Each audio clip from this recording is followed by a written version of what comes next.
Welcome to this explainer on migrants in Britain from 1500 to 1700. Let's get straight to today's roadmap. Section 1 is the context for early migration. Section 2 covers migrant experience and impact. Section 3 explores Flemish and Walloon migrants. And Section 4 is our Huguenot case study. All right, Section 1, context for early migration. To really understand this early modern period, we have to look at how dramatically England's landscape was shifting. First off, new origins. We're seeing arrivals from a much wider range of places than back in the medieval period, specifically from across continental Europe and Africa.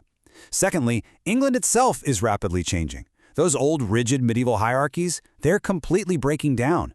We're seeing massive economic growth driven by the booming cloth industry and the rise of huge global trading monopolies, like the East India Company and the Levant Company. Through privateering and aggressive international trade, England is forcibly connecting itself to a massive, wider global economy. And third, and this is absolutely crucial, England is now a fiercely Protestant nation. Under monarchs like Elizabeth I, religion completely dictated who was welcome. Protestant refugees fleeing severe Catholic persecution abroad found a natural, if not always perfectly warm, home right here in England. Now we absolutely have to define a core concept for your exams, the push factor. Whenever you're explaining exactly why migrants left their home countries during this era, you must use this specific term. Basically, a push factor is a negative condition so severe that it literally forces individuals to uproot their entire lives and leave their home country. And let me be as clear as possible here. Religious persecution is your absolute strongest push factor driving migration to England in this specific period. When you're analyzing early modern migration, religious persecution should be your very first instinct and the absolute core of your historical argument. Moving right along to Section 2, migrant experience and impact. So how did these migrants actually interact with local authorities, and what tangible, measurable benefits did they bring to the nation? Well, relations with the existing English population varied wildly. Some were welcomed with open arms for their unique skills, while others faced deep suspicion. But the economic impact, that was consistently visible and highly positive across the board. In culture, migrant communities brought totally new customs, foods, and diverse religious practices that permanently reshaped daily life. In trade, their pre-existing international networks massively boosted England's commercial reach across the globe, opening up highly lucrative foreign markets.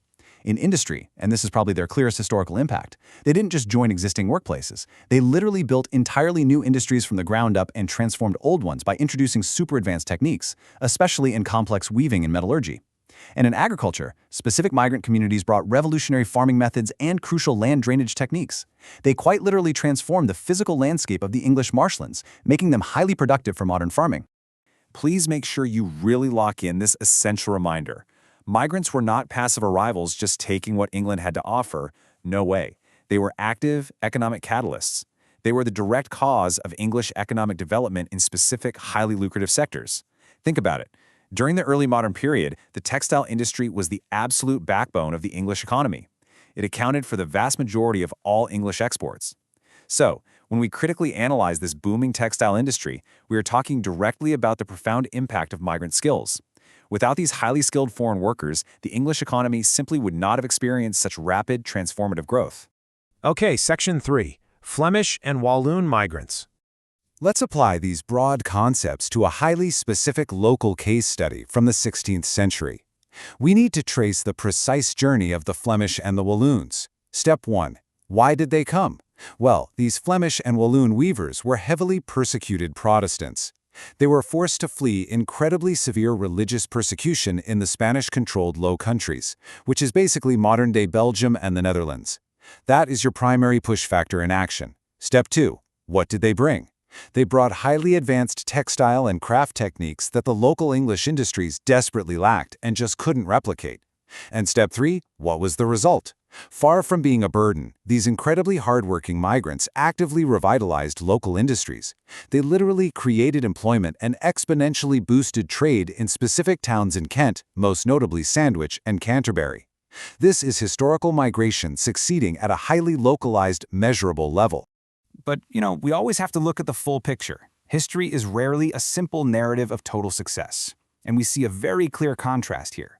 On one side, we have undeniable economic benefit.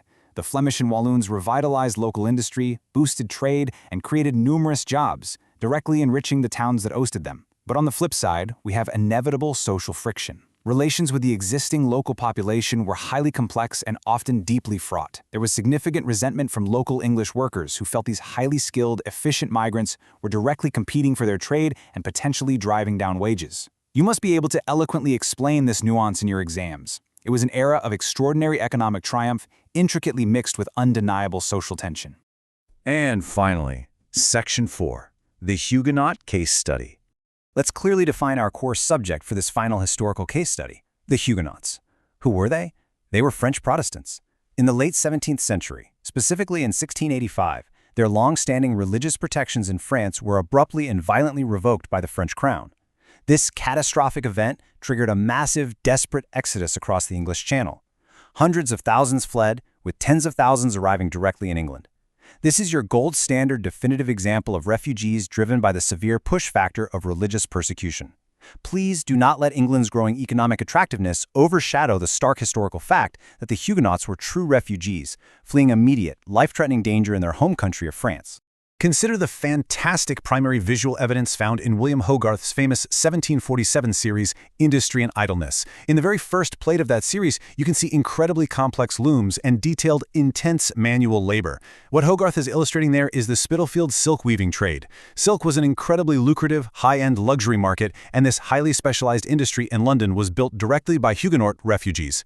They settled in tight-knit, specific communities revolving entirely around highly skilled trades. And most importantly, they successfully passed those superior weaving skills onto a whole new generation of English apprentices. They captured a massive luxury market and deeply embedded into the English economy, creating a lasting industrial legacy that financially defined the Spitalfields area for generations. So how do we accurately assess their overall footprint in Britain? We must rigorously separate the short-term impact from the long-term reality. In the short term, their economic impact was both immediate and massive. They rapidly strengthened English textile industries with their incredibly valuable craft skills. But in the long term, we see a totally fascinating historical pattern: integration without total assimilation. Over time, Huguenot families successfully integrated into the broader English economic and political society, yet they fiercely and proudly maintained their distinct community identities for generations. They did this by building their own distinct French Protestant churches in London and actively keeping the French language alive within their homes and professional guilds. They became English citizens, heavily contributing to the nation's wealth, all while remaining distinctly and proudly Huguenot. As we pull all this together, here is a vital tip for your historical analysis. When you're asked to compare the 16th century Flemish and Waloons with the 17th century Huguenots, you absolutely must balance the similarities with the strict differences. Yes, there is a clear shared pattern. Both distinct groups were undeniably religious refugees fleeing violent Catholic persecution, and both brought highly valuable, transformative skills to the English economy. But you have to highlight the crucial differences to secure top marks. They arrived in completely different centuries and decades, they fled from different specific countries of origin, and they established themselves in completely different local trades, the Walloons heavily in Kentish wool, and the Huguenots dominating London silk. Never overstate the similarity. Precise, specific nuance is the absolute key to a top-tier historical understanding. Which leaves us with one final rigorous challenge. How similar were the experiences of migrants to England in this period?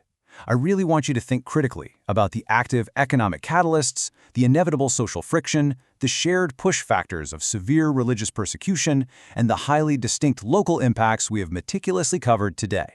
How would you formulate your comprehensive answer by synthesizing the specific historical evidence from the Flemish, the Walloons, and the Huguenots? Thank you for focused learning with this explainer, and the very best of luck with your continued studies.